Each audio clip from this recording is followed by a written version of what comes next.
ভাইরে আম্বানি পরিবার কি কুত্তা মার খাওয়ার জন্য হার্দিক পান্ডিয়াকে কি মুম্বাই ইন্ডিয়ান্সের ক্যাপ্টেন করছে? কারে ভাই, মার খাওয়ারও তো একটা সিস্টেম আছে।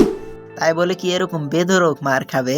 100 কোটি টাকা ট্রান্সফার ফি দিয়ে এরকম কুত্তা মার খাওয়ার জন্য হার্দিককে অধিনায়কত্ব করছে মুম্বাই ইন্ডিয়ান্সে। কারে ভাই, মার খাচ্ছিস ভালো কথা, মার খাওয়ারও তো একটা সিস্টেম আছে। তাই বলে কি এরকম মার খেয়ে, এরকম বেধরক মার খেয়ে কি আইপিএল ইতিহাসের রেকর্ডে আরো অন্য একজনকে নাম লেখাতে সাহায্য করবে? আরে ভাই, হায়দ্রাবাদের দিলে তো একটুও দয়া মায়া নাই। মারতে মারতে বলের সালবাকলা তুলে ফেলাইছে, বলের সাথে বোলিং এর পিছনে সালবাকলাও তুলে ফেলাইছে।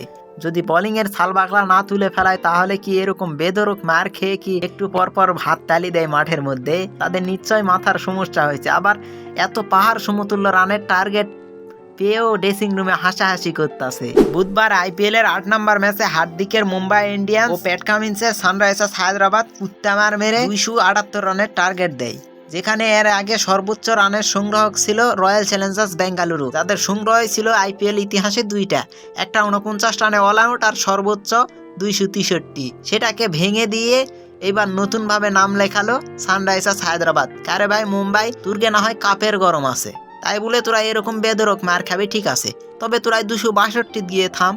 কারণ রয়্যাল চ্যালেঞ্জার বেঙ্গালুরু ওই একটা গরমই ছিল যে আমাদের আইপিএল ইতিহাসের সর্বোচ্চ রান 263, কিন্তু সেটাও আর তো থাকলো না। নিশ্চয় বিরাট কোহলি এখন বসে থাকে কান দিচ্ছে। আর হার্দিক পান্ডিয়া যাকে এবার মুম্বাই ইন্ডিয়ান্স অধিনায়ক করতে দিয়েছে, যা করে দেখাতে পারে রোহিত শর্মা সেটাই করে দেখালো হার্দিক। 278 রানের লক্ষ্যে ব্যাট করতে নেমে হার্দিক পান্ডিয়া তো বিধ্বংসী এক ইনিংস খেললো। মাত্র 20 বলে 24 রান করেছে। কেরে ভাই, টেস্ট তো মানুষ এর থেকে 20 বল খেললে আগ্রাসিভ ব্যাটিং করলে 30 রান করে, সেখানে আইপিএল এর মতো ম্যাচে 278 রানের টার্গেটে ব্যাট করতে নেমবে অধিনায়ক মানুষ। তুই কে 20 বলে 24 রান করবো? সে 20 বলে 24 রান করে আবার আউট হয়ে গিয়ে ড্রেসিং রুমে হাসাহাসি করে। আসলে একজন দায়িত্ববান ক্যাপ্টেন্সের কর্তব্যই হলো ম্যাচ হারুক বা জিতুক সব সময় চিল মুডে থাকতে হবে। প্যাট কামিন্সের হায়দ্রাবাদ 278 রানের টার্গেট ছুড়ে মারেন হার্দিকের মুম্বাই ইন্ডিয়ান্সের উপর। তার মধ্যে ট্রাভিস হেড করেন 24 বলে 62 রান, অ্যান্ডি ক্লাসেন করেন 34 বলে 80 রান। এই বিশাল টার্গেটে মুম্বাই ইন্ডিয়ান্স ব্যাট করতে নেমে যেখানে 31 রানে হেরে যায় সানরাইজার্স হায়দ্রাবাদের কাছে। এখানে টিম ডেভিড করেন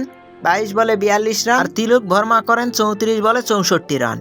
এমনিতেই তো রোহিত শর্মাকে অধিনায়কত্ব সরে হার্দিককে অধিনায়কত্ব দেওয়ার পর রোহিত ফ্যানরা অনেকেই খেপেছে। এরপরে গতকালকের ম্যাচে আবার এই বিশাল ঝড়ো ইনিংস হার্দিক পান্ডিয়ার খেলা দেখে সবাই তো একদম সাবান ছাড়া ধুয়ে দিচ্ছে হার্দিককে, যেখানে 20 বলে 24 রানে একটা বিধ্বংসী টেস্ট ইনিংস খেলে আম্বানি পরিবারের একের পর এক ম্যাচ হারে চোখের পানি ফেলাচ্ছে হার্দিক। আসলে আপনারা এখন বলেন যে আম্বানি পরিবারের এই কষ্টটা এখন কুটে লুকাবে? মুম্বাই ইন্ডিয়ান্সের প্রথম ম্যাচে হার্দিক রোহিত শর্মাকে বাউন্ডারি লাইনে ফিল্ডিং করতে পাঠায়, এটা নিয়ে খেপেছেন রোহিতের অনেক ফ্যানরা। অনেকে বলতেছেন যেই মানুষটা বিগত 5 বার আইপিএল এর ট্রফি জিতিয়েছেন মুম্বাই ইন্ডিয়ান্সকে, যেই মানুষটা সবসময় শর্টে ফিল্ডিং থাকে, সেই মানুষটাকে কেন এভাবে বলতে পারলো হার্দিক পান্ডিয়া? এখানে আবার হার্দিকের ফ্যানরাও পিছিয়ে নেই, তারা বলতেছে খেলার সময় তো অধিনায়কের দায়িত্বই হচ্ছে ফিল্ডিংটা সাজা, দূরে থাকলে তো চিল্লায় বলতে হবে যে ফিল্ডিংটা ওখানে যা, নাকি খেলার সময় নষ্ট করে টাইম ওয়েস্ট করে হার্দিক পান্ডিয়া কি রোহিত শর্মার কাছে গিয়ে বলবে যে রোহিত ভাই, প্রাক্তন ক্যাপ্টেন, আপনি এইখান থেকে ওখানে ফিল্ডিং এ গিয়ে দাঁড়ান?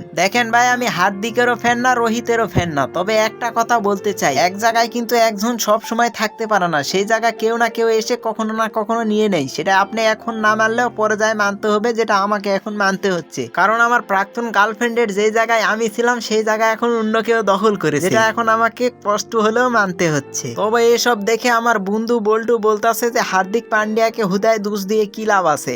যেটা উপর থেকে স্কিপ রেখে পাঠানো হয়েছে সেই স্কিপ অনুযায়ী তো সে ফিল্ডিং সাজাইছে, এখানে তো তাকে দোষ দিয়ে কোনো লাভ নাই। তখন আবার আমি বললাম যে তাহলে চেন্নাইয়ের স্কিপে কি ফিল্ডিং সাজানো নাই? তো বলতেছে যে সব দলে কি স্কিপ লেখার মতো রাইডার আছে? স্কিপ রাইডার তো সব দলে থাকে না, আর যেই দলে স্কিপ রাইডার থাকে সেই দলে কিন্তু স্কিপ ছাড়া স্কিপের বাইরে অন্য কিছু হয় না। আমার বন্ধু বল্টুর এসব কথা শুনে আমার মনটাই চাইতেছে যে ওরা একটা ফাঁকা মাঠে দাঁড় করায় শোয়েব আক্তারকে দিয়ে ওর মিডল স্ট্যাম্প বরাবর কয়টা বল করায়। তো শেষমেশ আমি ছোট্ট মানুষ হিসাবে আপনাদেরকে একটা কাজের কথা কই, তা হচ্ছে যে এই আইপিএল খেলায় আপনার বন্ধু এক দলে সাপোর্ট করতেছে, আপনি এক দলে সাপোর্ট করতেছেন, সে হয়তো এক প্লেয়ারের ভক্ত, আপনি এক প্লেয়ারের ভক্ত।